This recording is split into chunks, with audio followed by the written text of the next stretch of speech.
বহু প্রতীক্ষার পর লাল ফিতার বন্দিদশা থেকে মুক্তি পেল বিশদনগর অঞ্চল পরিকল্পনা বা ড্যাব। সংশোধনী এনে 2022 থেকে 35 সালের জন্য এটির অনুমোদন দিয়েছে গৃহায়ন ও গণপূর্ত মন্ত্রণালয়। এতে রাজধানীর প্রায় সব এলাকাতেই ভবনের উচ্চতা বাড়ানো হয়েছে। এটিকে স্বস্তিদায়ক বলছেন আবাসন খাতের ব্যবসায়ীরা। নগর পরিকল্পনাবিদদের দাবি, আগে ড্যাব যে বিশৃঙ্খলা ছিল তার জন্য দায়ীদের শাস্তি হওয়া উচিত। জাহিদুল ইসলামের প্রতিবেদন।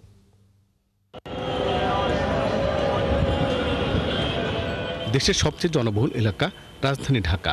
নগরায়নে খেলার মাঠ, শিক্ষা প্রতিষ্ঠান, কৃষি জমি, কবরস্থান এবং জলাধার সহ বিভিন্ন এলাকা চিহ্নিত করে 2010 সালে আওয়ামী লীগ সরকার প্রণয়ন করে বিশদনগর পরিকল্পনা বা ড্যাব। পরে 2022 সালে এটি বাতিল করে 2022-35 সাল পর্যন্ত নতুন ড্যাব প্রণয়ন করা হয়। এলাকা ভেদে ভবনের উচ্চতা কমানো হয়, বিপরীতে মূল জলাধার ও জলস্রোত আলাদা করা হয়।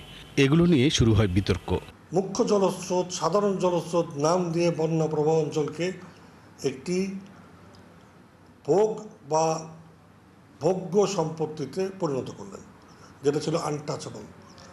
এর ফলে প্রায় 67% বন্যা প্রবাহ অঞ্চল শর্তযুক্ত ব্যবহার পরিবর্তনের উপাদেয় খাদ্যে পরিণত হলো।